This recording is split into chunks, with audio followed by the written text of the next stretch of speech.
Good evening and welcome to the Candidates Forum presented by the League of Women Voters of Northwest Wayne County.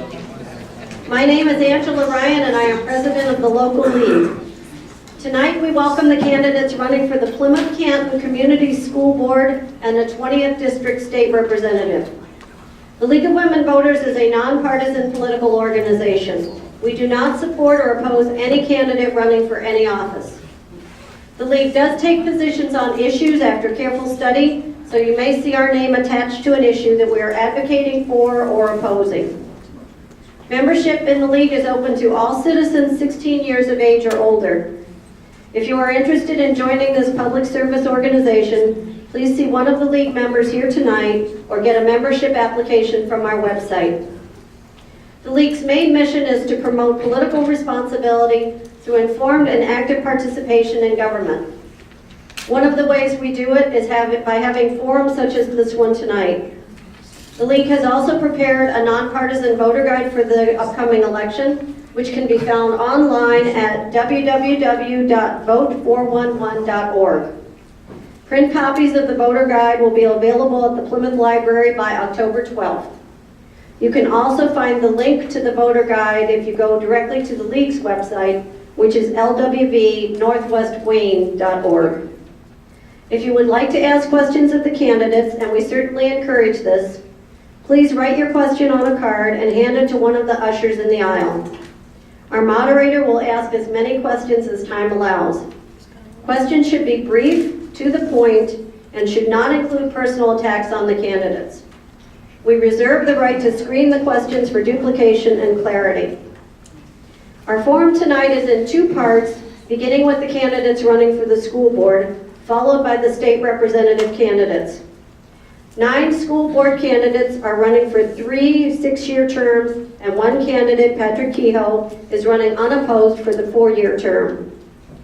We expected 8 of the candidates here tonight. There is one who has not arrived yet, but of the other 2 we knew who were not going to be here, Leonardo Savage and Michael Scapone. They have submitted statements that will be read after all of the candidates here have finished their opening statements.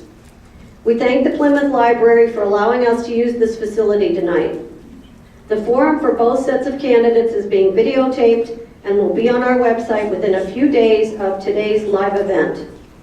The views expressed in this forum are those of the candidates and not of the League of Women Voters. At this time, I'd like to introduce you to our moderator, League member Roberta Young.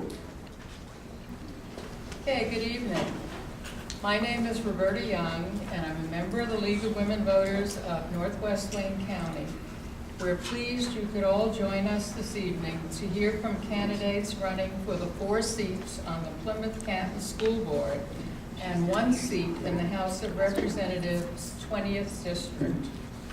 The first hour and 15 minutes of our forum will be devoted to the school board candidates. Can everybody hear me? No. No? Okay, we're trying.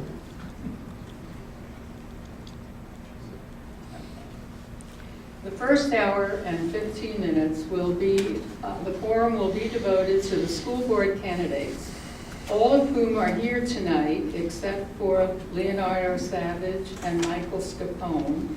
And I don't think Mr. Mahandra's here yet. Not yet. He's not here yet, so we may have one more candidate. As Angela said, our questions tonight are coming from the audience, and we have also received a number of questions emailed to us in advance.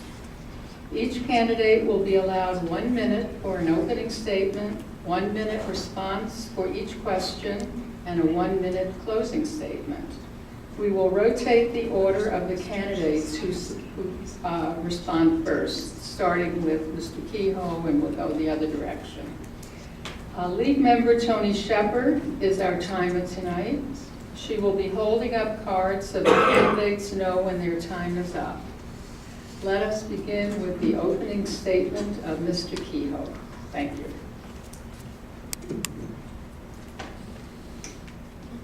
Hello, my name is Patrick Kehoe, and I've been a resident of the Plymouth-Canton School District for 4 years. I went to school here in Plymouth for my secondary and primary education, and I'm a product largely of the Plymouth-Canton schools. I'm currently on the school board as filling in an appointment as a vacancy that started in August of 2015, and my term is up at the end of this year, and I'm rerunning because I think although we've made great progress in the district over the last year and 18 months, I think there's still a lot to be done. One of the most important issues facing us right now is around funding and explaining to the community how funding works and the challenges that we have around funding in the budget process. One of the best things that we can do from a funding perspective is passing the Wayne County Enhancement Millage that's on the ballot this November. Thank you. Hi, I'm Patty McCoy. I'm running for a 6-year seat. I'd like to thank the League of Women Voters for arranging this forum. I've lived in the Plymouth-Canton community for over 30 years. My children attended PCCS schools from kindergarten through high school at Smith, West, and graduating from Salem. Throughout their time in school, I was an active parent volunteer with activities from being a room parent to chaperoning the marching band. Currently, I serve as a community member on the Policy Committee and as a member of the Beloved Community Scholarship Essay Committee. In 2013, I was an active participant in the PCCS Citizen Committee that advocated for the $114 million infrastructure and technology bond that passed. Also, I am a regular attendee at the Plymouth-Canton Board of Education meetings where I've learned firsthand the issues the district is facing. My background makes me uniquely qualified for the school board as I have experience in the vital components of the district. Thank you. My name is Patricia Mullen, and I've been a resident of Canton for 5 years. I have 2 sons. John is a 2015 graduate of Canton High School. He attended Schoolcraft College for 1 year and now is a student at CMU. Daniel is a junior at Canton. He's a scholar athlete and last year earned all-state honors in swimming. With their permission, I tell you that both of my boys are twice exceptional. That means they both have been identified gifted and they both are identified with learning disabilities. As a parent, I have experienced a wide range of educational challenges as well as opportunities. I currently teach at the college level, but also have taught preschool, middle school, in addition to being a special ed parent, have taught and worked in special ed. I'm running for school board because I believe in public education. I believe that good education is the essential gift we give our children, and I believe strong schools are the bedrock of a vibrant community and the heart of our democracy. Thank you. I'm Gurunath Vemalkonda, and I've been a Canton resident for the past 12 years. My daughter is both my son and daughter are in the PCCS schools at Gallimore East. Education is really important for me, and it has helped me to come to this country and open doors for me here that I would not have imagined. And I want to make sure that education is strong for my kids when they grow up and they come out of the school system. So I have a lot of experience. I'm an engineer by profession at Ford Motor Company. I can get into the details. I have a business degree as well to help me to look at the strategic issues that are facing the school district. I participated in a number of nonprofits. And I actually coach middle school speech and debate, and I really can see the difference when you provide a rich environment and you have high expectations. They can do amazing things. Hello, my name is Doug Brooks, and I'm running for a seat on the Plymouth-Canton Community School Board of Education. 24 years ago, I moved to Canton, and 5 years later, I got married, and today, I have a daughter that's in high school at Plymouth. During my 40 years experience in the IT profession, I provide services for Ford and learn how to be a team player and use my problem-solving skills. Through my work, I have developed cooperative work environments to find solutions to complex issues. These skills have also been valuable to me in the service as being elected secretary, treasurer, vice president, and president of one of the Ford Fair Clubs. I decided to run because there are 3 members leaving at the end of the year, and it's. I want to thank everyone for coming out. My name is Pete Pizzoli, and am a 42-year teacher retired from the district, Plymouth-Canton Public Schools. My daughter went to all the schools, Erickson, East Middle, and Salem High School. I am retired now. I have lots of energy. I am job ready. I am there 24/7 for the district. I know some of these people have other professions.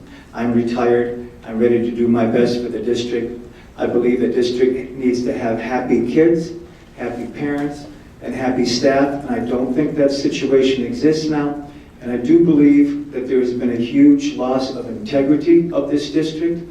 I was dismayed to read departing board member Maloney's statement that the board has turned into a cheerleading team for administration. I do not want to run for the cheerleading team. Thank you very much for coming on a nice night. Thank you.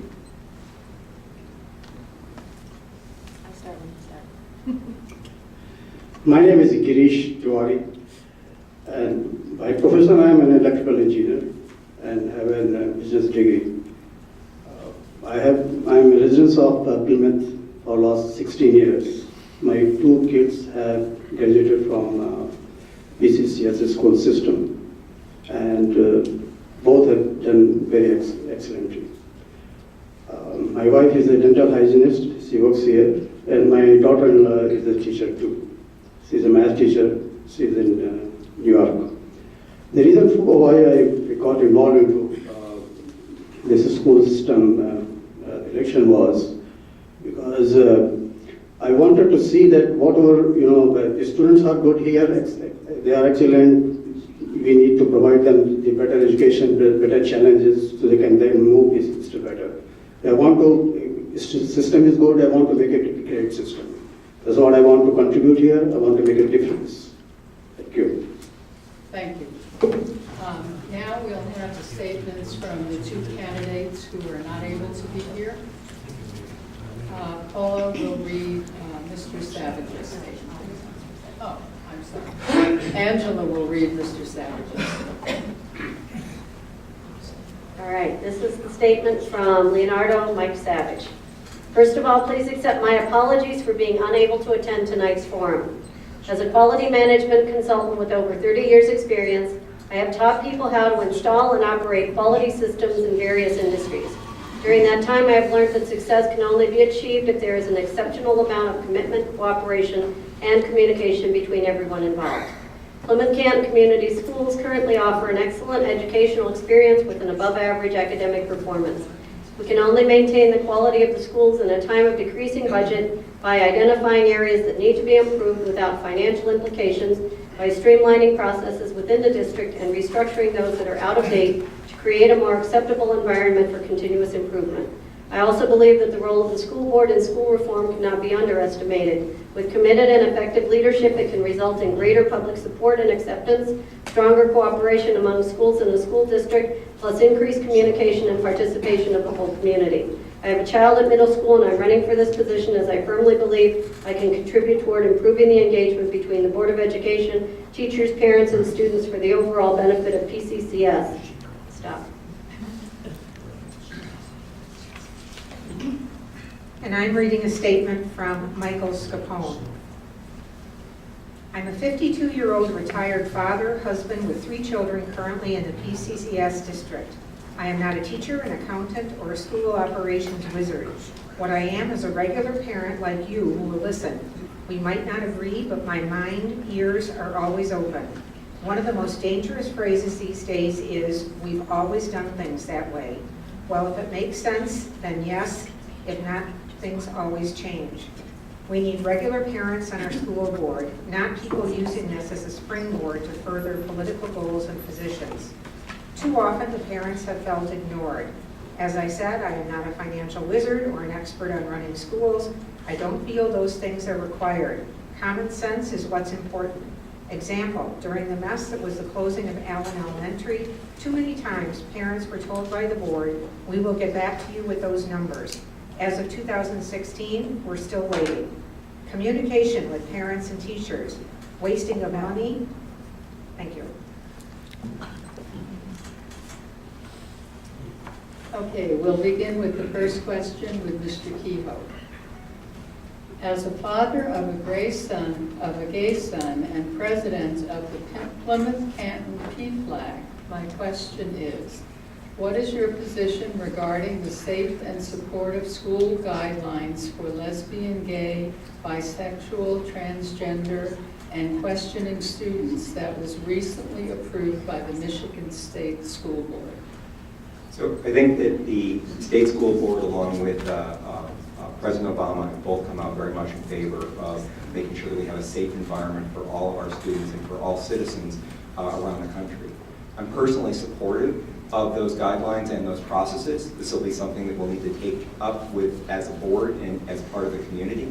I know that there's a lot of emotions attached around this process, but the most important thing that we can do is make sure that we provide a safe and secure environment for all of our students of all genders, sexual orientations, etc. Thank you. I think that we need to make sure that our schools are safe and welcoming for every one of our students. No student should feel othered when they get to school. And it's up to the board to set policies that will make sure that everyone is accepted and all of our children get exceptional education in our district. So I do support those policies. Thank you. I support those policies as well and do believe very much that every child deserves to go to school and feel safe, emotionally safe as well as physically safe. The thing that jumps out at me about what the state did, two things. One is that they were responsive to community concerns, and that led to the change that said they would honor the student's wish whether or not to be outed. And I think that that showed tremendous bravery on the commission's part, and also a recognition that this is a delicate area, and I hope that our school board, when it does take up that issue, that we will engage with our community in the same manner and be as sensitive to all of the issues that perhaps I can't foresee, but I hope community members will share as we go forward in providing that safe environment. At the end of the day, the school system is here for the students.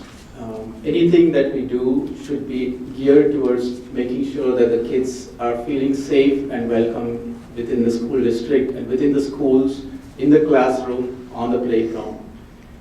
If there are, I've had some experience as a mediator and sat through some difficult conversations.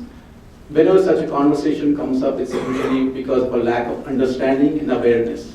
So as we implement these policies, and if there are any friction that's generated, I would think it's important to get the people together and have a good conversation. And let's talk about the issues if that's needed. But at the end of the day, everybody should feel welcome and safe. Wow, this is an issue that I really feel strongly about. I think we need to be careful that we don't give the kids the wrong idea on what we plan. I'm very in favor of any type of lifestyle, or not lifestyle, but personal feeling that the kids do have, and I'm very much in favor of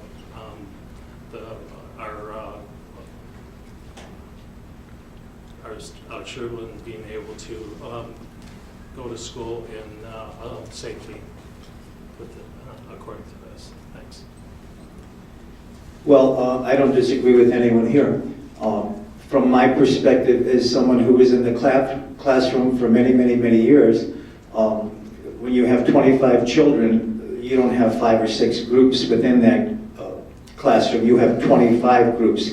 Each child is an individual with individual needs, and you try as best you can to address that. And I think obviously the school system should do that. I'm not sure exactly if it does that now, but I think one good idea might be to have some type of student liaison office or ombudsman type situation where children with very specific needs can go and have those addressed. And I would be willing to be on a committee to deal with that. But but I do think everyone should be heard. Absolutely, everyone should be heard.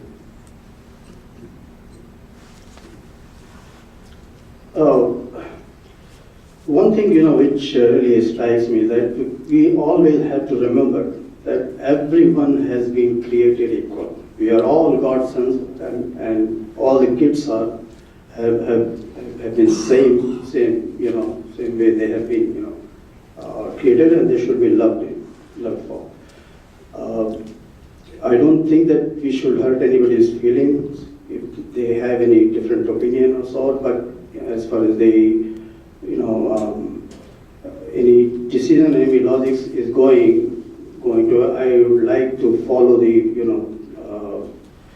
majority rule, which is a democratic society, and whosoever, most of them support that kind of segregation or something there. But my idea is that nobody's feelings should be hurt. Everybody should feel safe and secure in the school system.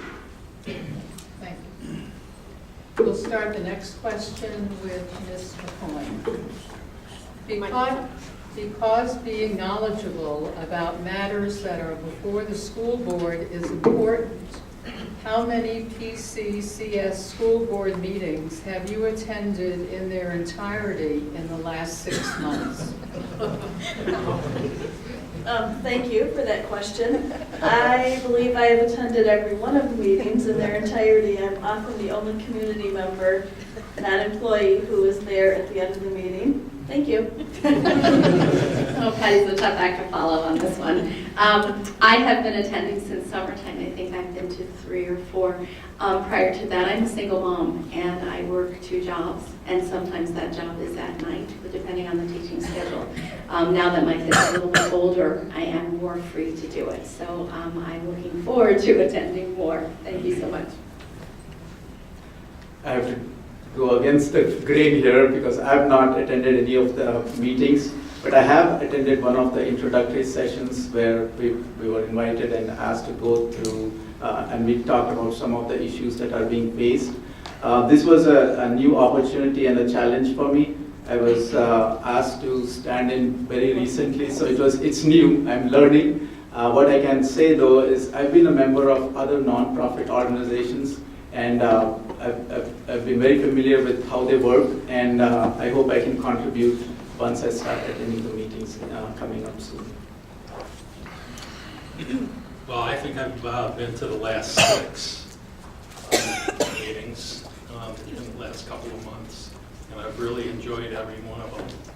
And I've stayed to the end of just about every one of them, even until 11 o'clock one night.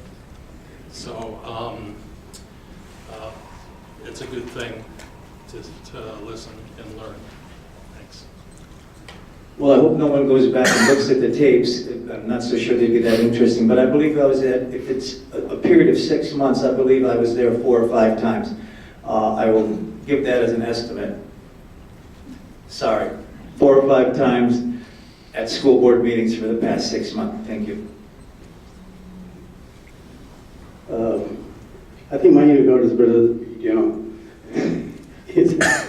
I have attended, last 2 months after, I jumped into this election program. I have attended like 2 or 3 meetings, not in the 6 months. So, but meetings-wise, what I have really realized is that in any business meeting, any, community meeting, basically it is exactly the same thing. We bring out the issues, we talk it out, and we try to sort it out, get the consensus of the majority of people what they're trying to say, and get all the inputs. That is important. That we have to get the inputs from everyone, and then leads to a good conclusion. That's it. Thank you. Mr. Kehoe? So I'm an active school board member, and unfortunately I have to say that I've missed 4 or 5 meetings in the last 6 months. My company went through a major divestiture and sold a business unit that I ran, and I'm now into a new organization that have lowered responsibilities and much more time to be able to devote to the school board, so I'm excited about that. The one thing that I think is really important for people watching this and the people that have attended the meetings is don't just come for the citizens' comments. you really see how the business of the school board is run when you stay for the entire meeting. And it's rare, very rare, that we have people that stay for the entire meeting. I can think of maybe 2 or 3 people that have stayed for the entire meeting over that 6-month period of time. It is where you see how the process is done, it's where you see where the opportunities and the challenges are in the district, and I think that's one of the most important things that the community can do to participate and be involved. We'll start with Ms. Mullen for the next question. What types of programs should be instituted to help young, struggling readers? Oh my goodness. I have studied curriculum. I've been a preschool teacher. I've got my almost master's in education, and I wish I had the answer for everybody. We encourage families to read. We encourage literacy at all levels. The thing that I would share with you, though, and the thing that affected my family was the realization of learning disabilities. And I'm afraid that early education, kindergarten, first, second grade teachers are not trained, or at least they weren't for us, in the identification of true reading problems.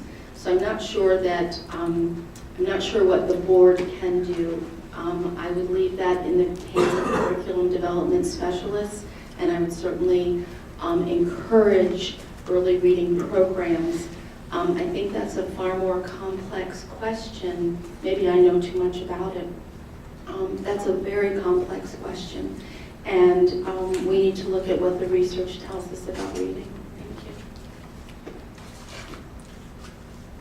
I have 2 young kids, and they're very different from each other. The elder one, I can leave her, she'll read a book and she'll lock herself, she'll be reading. The younger one is a boy, he doesn't want to read. So the way to approach it is each kid is unique.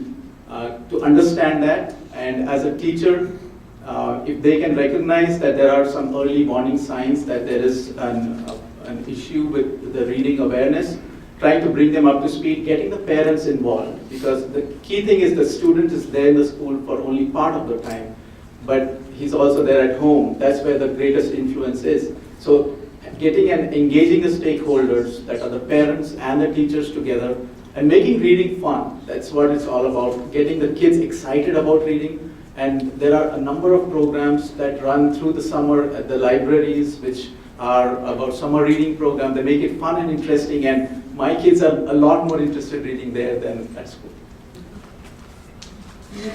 Well, I echo what he said, and also like to add that you have to be really patient with a lot of kids and make sure that they are reading things that they're interested in.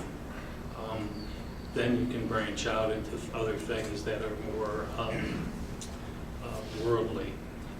I know my daughter loves to read, and she started at a very young age to start reading. And I remember helping her as a kid, as a 5-year-old, with the picture books, and she would read every night. And you just have to stick with the kids, and the teachers should have some other help with mentors and kids that, or teachers that put the kids at ease so they can learn better while they're reading. Thank you. Well, as a teacher for 42 years in primarily 3rd grade, I have a lot of experience with young struggling readers. I need to say that at my school that I taught at for the major part of my career, I actually started a program in the summer. It was a pedal cab, and I delivered books in the summer, door to door. I think I had some success with it. It cost the district nothing. I believe there is a tremendous amount of loss by some children during the summer of their reading skills. So that would be an area that I think would be an area of my expertise. And I think I have some other ideas. I also know that the 3rd grade state standards are quite controversial. I'm not sure yet where I stand on that, but I believe one thing we could do is keep kids reading in summer, prevent that loss of skills that often occurs during that time. Thank you. You know, this is a very important skill, of the reading for the kids. And this needs to be developed at a very early stage. And what I've seen is that parents' involvement is a big factor. If they are a regular reader, that helps the children to get into that habit of reading.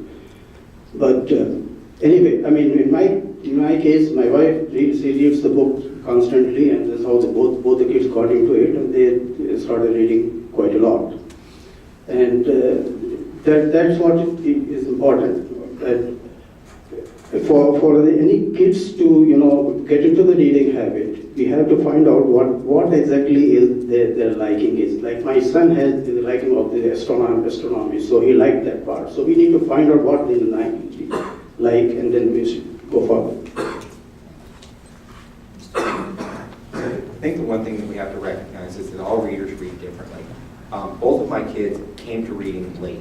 My daughter was almost a non-reader coming out of first grade, and suddenly blossomed in second grade, where she's now as an eighth grader is reading 7 or 8 books a week. My son, we did everything we could to try to encourage him to read. Captain Underpants was a fixture in our house, and we did lots of things to help him to learn how to read. But he didn't start becoming a reader until now the 5th grade. I think the most important thing we can do is to make sure that we've got early intervention and interventionists that are there. As a board, we prioritize those interventionists and the things that we do from a budget perspective. If we look at the 3rd grade reading program that the state just passed, it's great that they want to do things to help improve students from 3rd grade, but they haven't provided any funding. So they're gonna impose new requirements on the district to support those kids in 3rd grade, but they've not done anything to address the funding issue. So again, my plug, the Wayne Risa Millage, is your opportunity to provide more money to the district to help the kids. I teach 6th grade math. I do not teach reading. And I'm not particularly sure that the board would be selecting a program. There's a curriculum department where those people are experts in their subject area. And I would take the recommendation of the experts. They're the ones who are working directly with our teachers. And the teachers know what the students need. And that could vary from building to building. Also, though, I think one of the most important things would be to decrease class sizes. With my own children, I saw that it was very important. And the reading level coming out of 1st grade, my son had 21 students in his class. My daughter had 29. So I think decreasing class sizes would definitely help all students achieve more.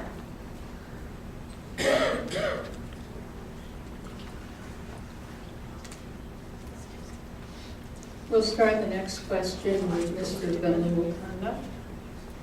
Do you believe that reducing the compensation of teachers and/or restricting their collective bargaining rights is an effective way to reduce school system operating expenses? Why or why not? Let's come back to why we are here. We are here to improve the student experience, to improve the outcomes. And one of the key people that are affecting some of the student outcomes are the teachers. Now, the teaching instruction is a big part of the expenditure. I think it's close to 60% of the expenses.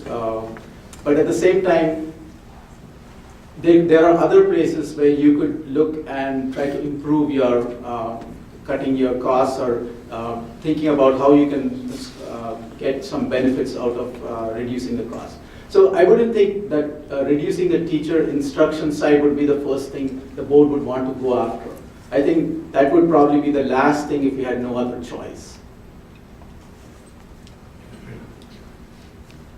I definitely believe that you shouldn't take anything more away from the teachers. I have enough taken away from them. There's other ways that you can reduce expenditures also. We have to start giving back to the teachers, because they're the ones that are right there with the kids, and they need everything they can, and the right compensation will make them teach even better. And I'm definitely against reducing compensation. Thank you. I don't know how much time I'll need. I don't think I'll need very much time, but as an ex-teacher, you can study all the research. If you want good, successful children, you need to put smart people in the classroom. You have to put smart people in the classroom, and you have to give them a living wage, a professional wage, otherwise it won't work. You know, in this school system, what we have is students, teachers, and all other supporting activities, which is administrators and all like that. Teachers form a very strong, function in improving these kids. And the teachers, in the Plymouth-Canton system, they have been outstanding. I have seen my 2 kids, they have come out. And I was told that they have not been even giving raises for so many years, which is not, good. I would like to do everything for the teacher, because the teacher has to be good, they has to be satisfied. They should not feel that, they are just stuck here for 8 years or 20 years or 40 years or so, and they should not move anywhere. We need to take care of their issues. And I'm against, cutting any funding from the teachers. So if we look at teachers, supporting teachers is how we drive achievement. The teachers and the staff in our district make up 85% of our budget. That is the vast majority of where our costs are. And those are the things that we have to do in order to make sure that we're supporting the district. As part of that, we have to make sure that we address any of the low-hanging fruit or the other items that are there. And I think largely the administration in the district has done that. We've taken the costs out for the things that we can. Really, this is an issue of funding. We don't have the funding, and we don't have legislators in Lansing that are supporting funding at the level that we need to. The adequacy study that just came out showed that to provide a proper education for students is about $8,500 per pupil. Right now, we're getting $7,500. We're $1,000 light, and that money needs to be invested in the classroom. Part of that investment is in the teachers and making sure that we're helping them to not leave our district. We're seeing good teachers leaving our district, going to higher paying places. I am a current classroom teacher. I am a unionized classroom teacher. I am an AFT member. This district is MEA. I'm absolutely against cutting their compensation. Our school staff as a whole is already undercompensated. So if one of the goals is to recruit and retain exceptional staff, cutting their compensation would be going in the wrong direction. As far as collective bargaining rights, one of the things collective bargaining allows teachers to do is to have a voice in the education of their students and stand up and protect their educations and be able to advocate for their students without fear of retaliation. Teachers are professionals. Many, if not most of them, have advanced degrees, and they deserve to be treated and respected as professionals, and they deserve to be compensated as professionals. People are not going into the teaching profession. There is a teaching shortage in Michigan and nationwide. You can't afford to be a teacher anymore, and that needs to turn around, not just in Michigan, but across the nation. Our parapros are underpaid. All of our staff is. That is beyond our control, as our other panelists have said. We don't have enough funding. Our current funding is $7,500. The Michigan Adequacy Study calls for $8,600. Nationwide, according to the U.S. Census Bureau, the average funding is $10,700. Our state is $3,000 below the national average in funding per pupil. Imagine what we could do if we were just average in the nation. And we are now in the lowest. We're ranked 12th from the bottom. That needs to change. Oh, sorry, did I go the wrong way? Yeah. Sorry. Thank you, Angela. Mr. Brooks, you have the next question. What is your position on the Wayne County RESA enhancement millage and why? Oh, that's a good question. I'm definitely for the millage. I'm definitely going to vote for it because it does give just a little bit. I think it's a little over $400, but it's enough to do something to help out at least the teachers and the class size. And any little bit of money, even though it is a little bit of money, can help the system out. That's what we need to operate. Thanks. Well, I would say right now, from what I know, that I definitely would not mind paying a little more in taxes to get some benefits. As an ex-teacher, I know that almost all classrooms are underfunded as far as supplies go. Teachers always reach into their pockets to buy things for classrooms, and that's all well and good. I take it as part of the profession, but every little bit would help, and I'm for it, and I don't mind paying a little more in taxes to get the results. Thank you. As we see that we really need some more funding, and if this is one of the way to get some more funding, I'm for it.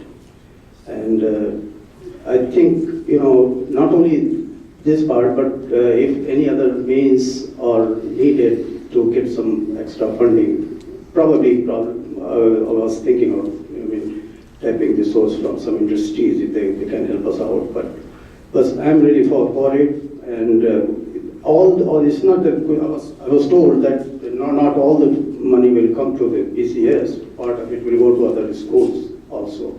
But whatever it is, but other schools are also, if you see, all kids are same, so it should be, I really don't mind paying a little more taxes and, getting some extra money to improve the system. Until we can get legislators in Lansing that support through K-12 education, this is the only option that we have within our district to be able to increase the funding. I know that some people say that we're donating money to other districts. We're going to get 70 cents out of every dollar that we put into this process, $385 per student in part of the district, more than $7 million more that comes to our district.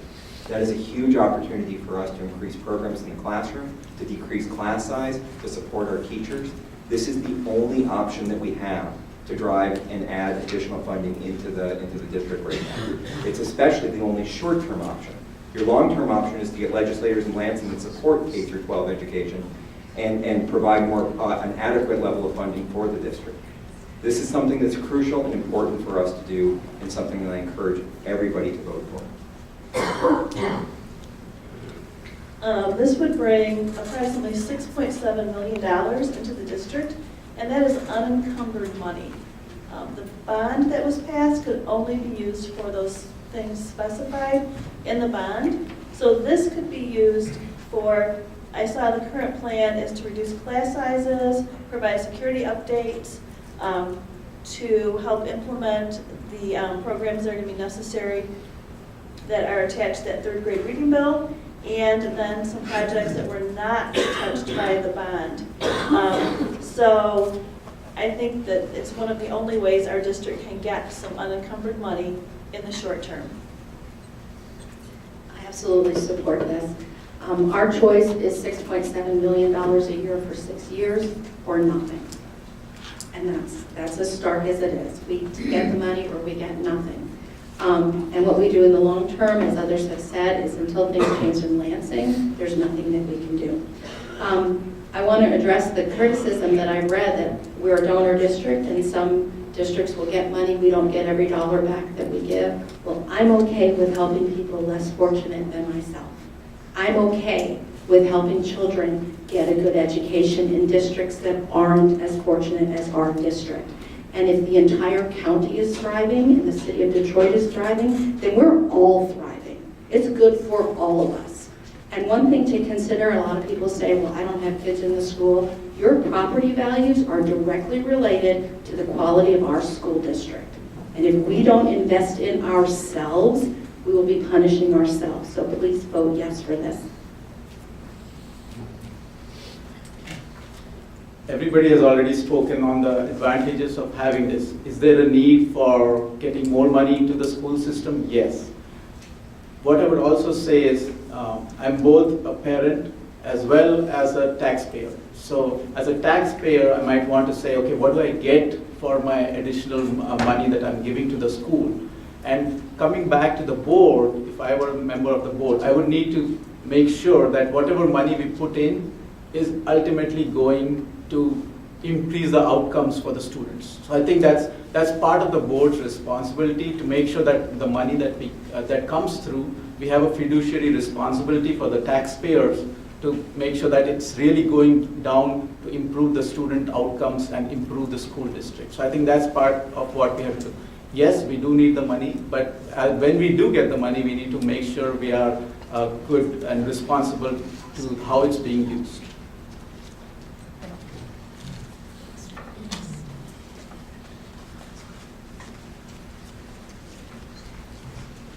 Mr. Paluzzi will start this question. It's Pizzoli. Pizzoli. Thank you. I'm sorry.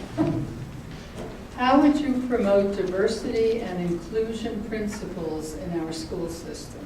Could you repeat that? Yes.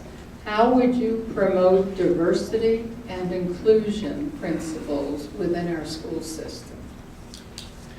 Well, I would have a variety of programs, certainly to meet everyone's needs.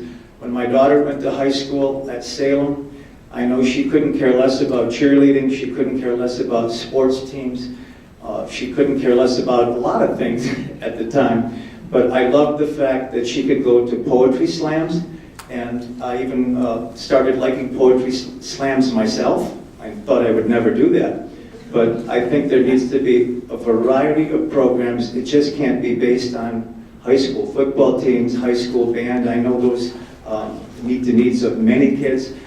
If there's a club that has 3 people, well, promote it. And I learned my lesson with poetry. I learned to love poetry slams, and I still miss them a little bit now. Actually, diversity has come out to be a very strong factor in our society.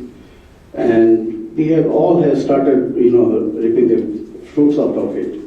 Where, different, communities get involved, different mindset, they come and they go open and they start putting up their inputs, then it will be amazing that, what kind of result, what kind of, decision you can make which can help everybody. So I'm all for it, and I will try to see that, we negotiate, we talk with each and every sector in decision-making process. So I think one of the hallmarks of Plymouth-Canton is our diversity and our inclusion. If you look at our school district and our communities, we have done such an amazing job in our school districts in promoting and teaching diversity.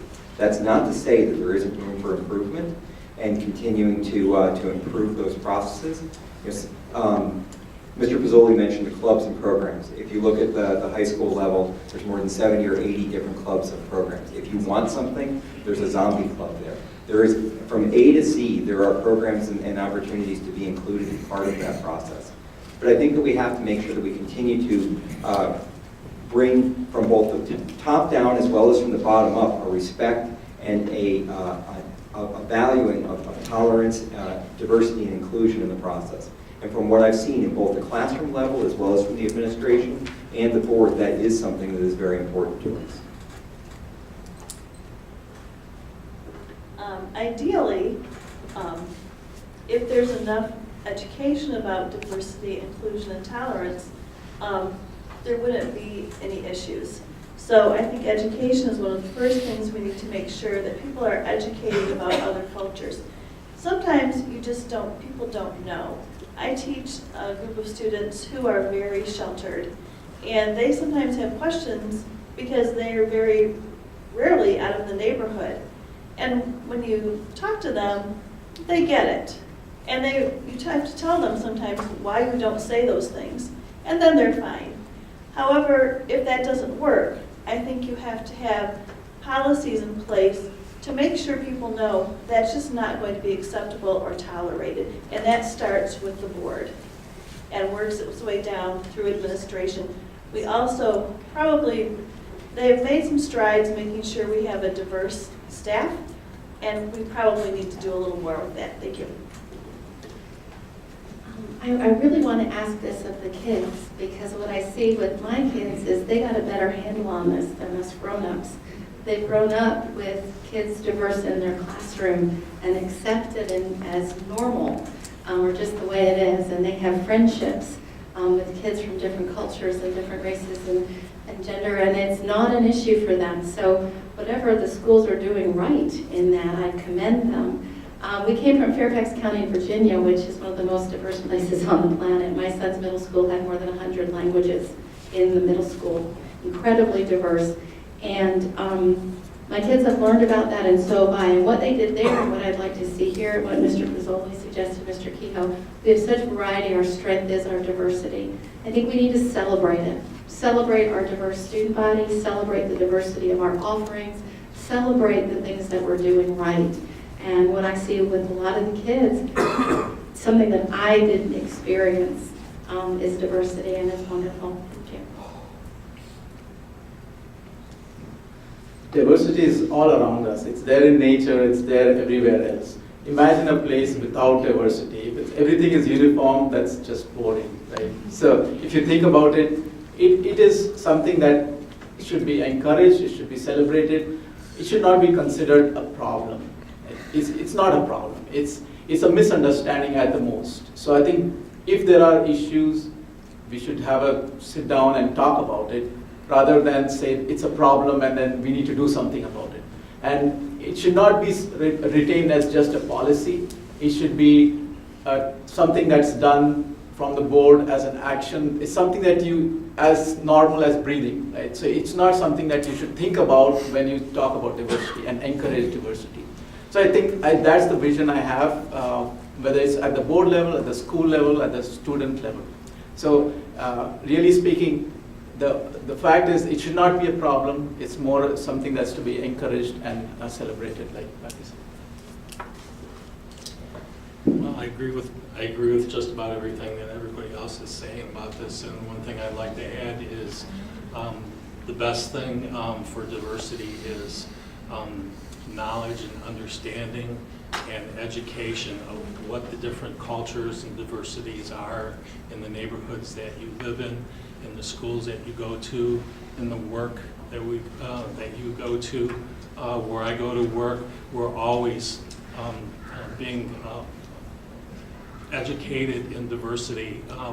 It's one of the place I work is one of the most diverse places I've ever been in working in my life. And you learn, I learned so much about the Indian culture and everything else that is associated. So the key is really knowledge and understanding of the people around you.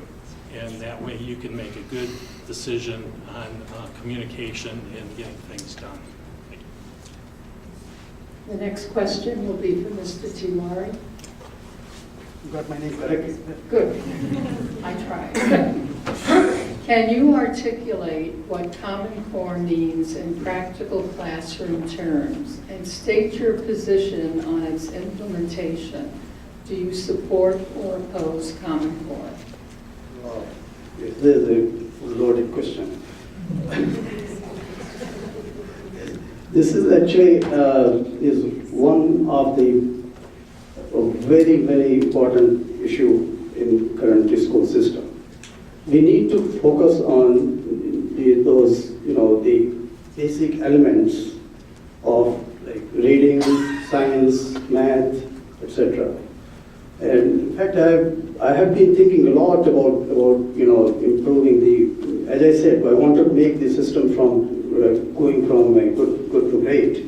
And in that prospect, I was thinking that bringing out different programs which can help improve the system. Common Core is fantastic, and I really support it. Thinking that those basic subject matter kids really need to know, and very strongly that makes the base of them. Then from there they can take off.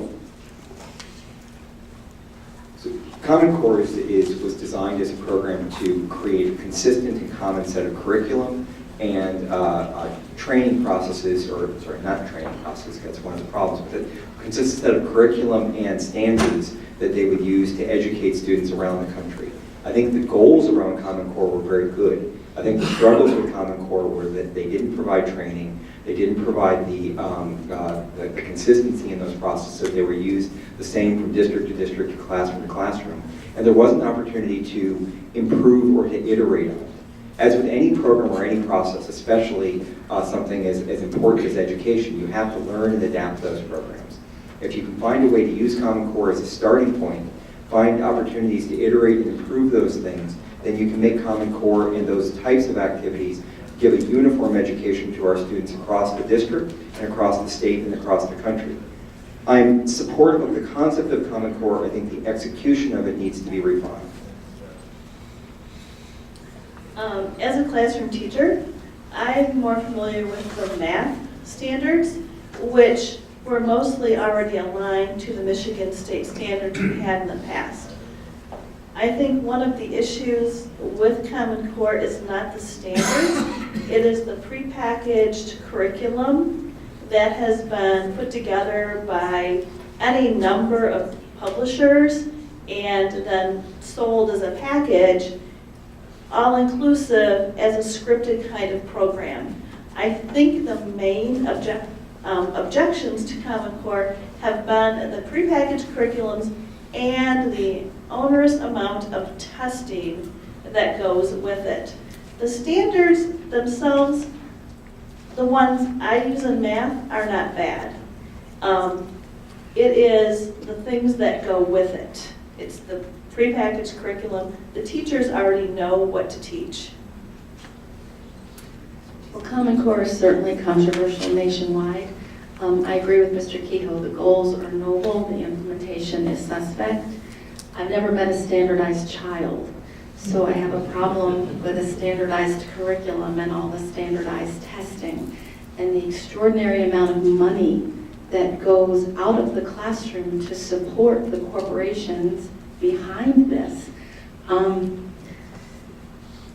This decision doesn't rest at the local level. It rests at the state level. Common Core takes away the states developing their own curriculum and having input. So I don't think this is a yes-no answer for me. I think that it's a suspect program and we all need to proceed carefully and trust our teachers and our curriculum developers as we move forward in choosing our curriculum locally as well as statewide.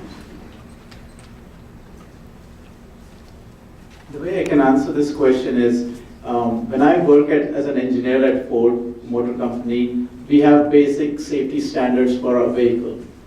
It is regulated, you cannot sell a car if it doesn't meet those standards.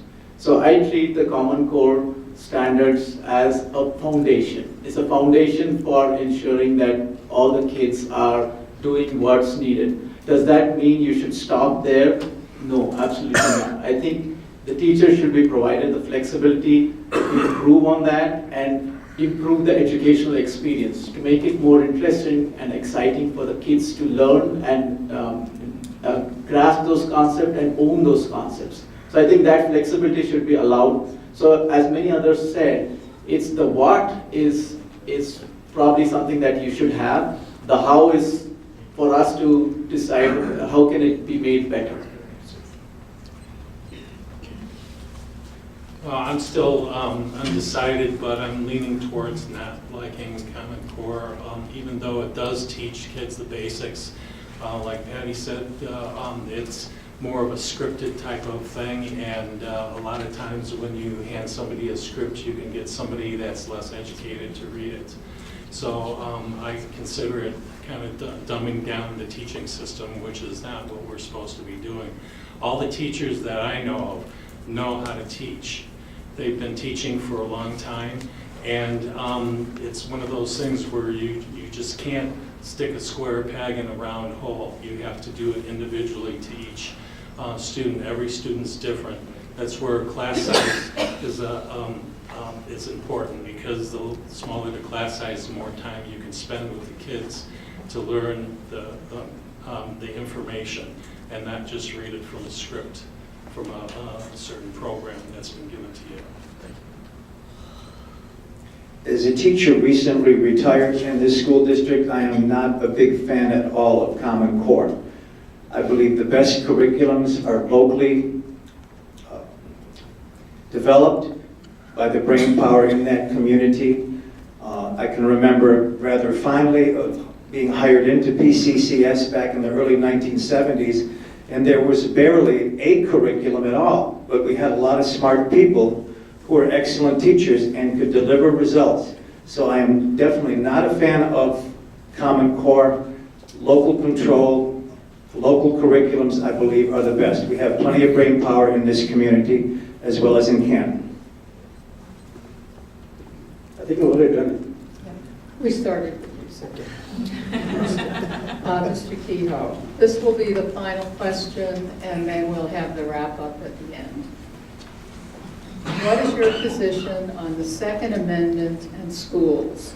Should guns be allowed by teachers? Do you support gun-free zones for schools? Although a supporter of the Second Amendment in general, I am absolutely, completely, and totally opposed to guns in the classroom. I think the problem that you have with guns in schools and guns in around the process is you don't know who is a bad actor or a good actor in those processes. And I don't think that more guns in schools are going to keep us safer in any way, shape, or form. I have also taught social studies, and I teach all of the amendments, and I think they're all very important. As a current classroom teacher, though, I am very against having guns in the classroom.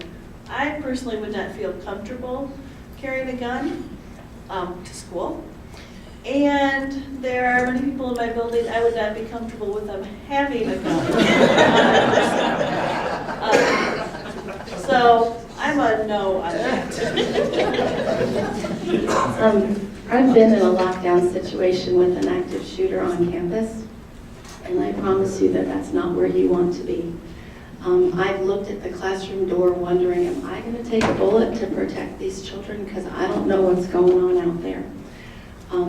I don't want a gun in my classroom. I don't want it on my person. I don't want the responsibility. I don't wish that on anybody. I've also been in training in my college classrooms on what to do if we have an active shooter situation. And I wondered, what if a shooter comes into this college where I'm teaching? I wondered if I'm wearing the right shoes. Can I run? Chances are I can't. I've also had the security guard sit there with guns across the hall from me while I told a student who had been diagnosed a sociopath that he had plagiarized and he was being expelled from school. I do not believe in guns in the school. And like Patty, I believe in all of the amendments, especially the first. Thanks so much. Again, if we have guns in the school, I think that is going to be something that the students, the children are exposed to, and what kind of an effect is that going to leave on the kids? So as an adult, as an older person, I can see a policeman wearing a gun, I might feel actually safe, but that's not something I would think that a child would take away from a situation where they see non-law officers carrying guns. So I think that it creates more confusion. It makes it less safe in the minds of the kids. That's why I think I don't agree with the concept of having guns within a school campus. Well, I'm totally against guns in the school. Guns, if they're not on the range or out hunting, are just a tool of intimidation. They make people uneasy, and even I'm uneasy when I'm around an officer that has a gun, even though I do have some, but I respect it and I feel privileged. But the Second Amendment is, to me, is old and it needs to be revised. Because there definitely doesn't need to be any guns anywhere, anytime around this area, especially at schools. And like I said before, it's just a tool for intimidation, and it shouldn't be anywhere around children. Thank you. Well, I do support Second Amendment gun ownership rights, and please don't tell any of my kids if you bump into them, but I do keep a gun at home purely for self-defense and to protect my property. But I think the classroom is the last place I want a teacher to be armed. Handling a gun is a sacred duty, and I don't believe a teacher would be a qualified person. I believe that gun-free zones are reasonable for schools. I would like to see that continue if they are in place right now. But I do support gun ownership rights, but please don't arm teachers. They have enough responsibilities as it is now, and that's my answer.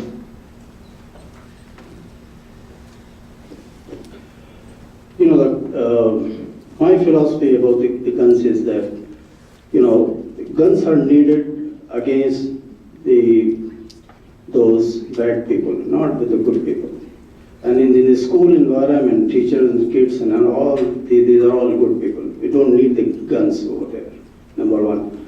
Number two, as a self-protection, I do support, you know, that people, I mean, if they want to, they can carry the guns, but not in the school area. And children's safety, school safety, I think we need to really discuss and bring it out, because, I mean, the things that, you know, the crazy things are happening around the country and around the world. I think we will definitely need to address this issue. Maybe some plainclothes man or somewhere, like they're not showing the guns, but kids really need protection. And it can happen anytime, anywhere, you don't know it. So we really need to fix that part too. Okay, at this point, we'll have our closing statements, and we'll start with Mr. Tiwari. Go ahead. You know, I really request or, you know, support for your vote for me, you know, for these elections. The reason why I jumped into this was that I really want to contribute and make the system from good going to great. I do have, you know, plans where, you know, I can start, you know, bringing out my ideas in improving the school, you know, grading. My main aim will be to school academic performance of the kids has to be the top priority. Then we address the issues of the teacher, because we both need to address teachers' need as well as the kids' need very strongly to improve the school system.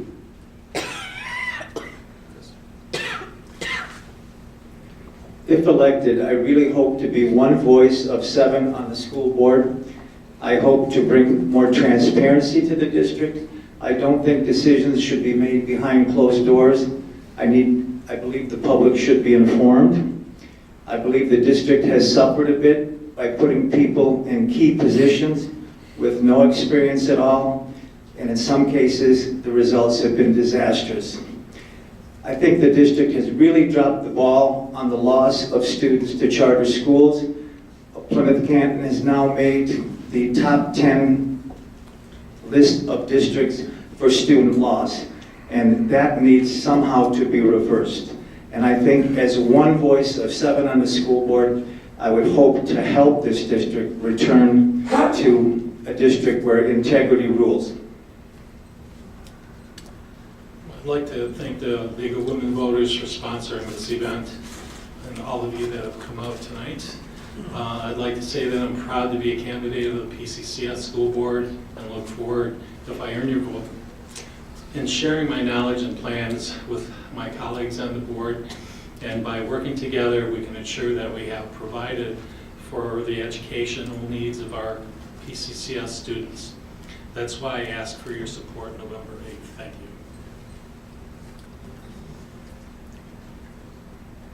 Thank you all for coming out and listening to all of us. It's been a long night, and you've been very patient. For me, the key thing is it's all about the kids and ensuring that they have a great future moving forward. I've seen the nature of the job market change significantly. So as a member of the board, I would be looking forward to making sure that as the students come out of the school system, they're ready for the college, ready for the new jobs that await them. So that's my number one focus. The second thing is we want to make sure that we have a good system today, and we want to identify what are the things that can be improved and made better over the. So as an engineer, I like to see things moving continuously, continuous improvement, and that's something which I'm really passionate about. And also, as I've worked on a number of other non-profit boards and seen how they work together, and given the opportunity, I'd like to bring my experience to do that. Thank you. Thank you to the League of Women Voters. Thanks to all of you for coming tonight. Public education is the great gift of this nation to the world. It truly, truly is. And we need to support it in every way possible. We do need to manage our budget. We do need to educate our community about the funding problems in Lansing. We do need to encourage our teachers and everyone in the district, but most importantly, we need to advocate for our children, every one of them in this situation. With my experience in education as both parent and teacher and college instructor, I want to advocate for all of those children, gifted, special ed, STEM, auto body, culinary. We offer so much, and every one of them deserves to have our voices advocating for them on the board. I ask for your support, and thank you so much for coming tonight. Again, thank you to the League of Women Voters for arranging this forum, and thank you to the audience for coming out tonight. I believe my background makes me uniquely qualified for the school board. I have experience in the vital components of the district, business and education. I've worked in the private sector in accounting, and I currently teach 6th grade in a Detroit public school. What my experience has taught me is that cooperation is the key to creating positive change, and we need positive change in PCCS. I also bring valuable insight into how school board decisions affect students in a classroom. I can bring that voice to the discussions. I'm asking for your vote for a 6-year seat on November 8th or on your absentee ballot. I think that as a Board of Education, one of the things that I've seen from most of the people here and the people that we've had on the current board is we put the kids first. We make sure that every student achieves their full potential, and I think that's one of the strengths of this district and one of the things that we always have to keep in our mind. As we look at the things that we need to improve, we have to improve our communication. We've made improvements in that, but there's more work that needs to be done. We have a great district, and we have to shout that from the highest mountains and let everybody know the fantastic programs that we have that are unparalleled in the state. I think we have challenges that we have in the district, and we have to make sure the community knows about those challenges and how funding is. I bet that most of the people in this room don't understand Proposal A. I know that I didn't before I started this process, and it is very challenging to understand why, with high property taxes, we can't with property taxes we can't support our kids. The last area is around funding, and that is one of the things that we have to make sure that we elect leaders in Lansing that support K through 12 public education, and that we vote for the Wayne-Risa millage. Right now, the League would like to thank the candidates who participated in tonight's forum for the Plymouth-Canton School Board. We're now going to take a short break and bring up the candidates for the 20th District. Thank you.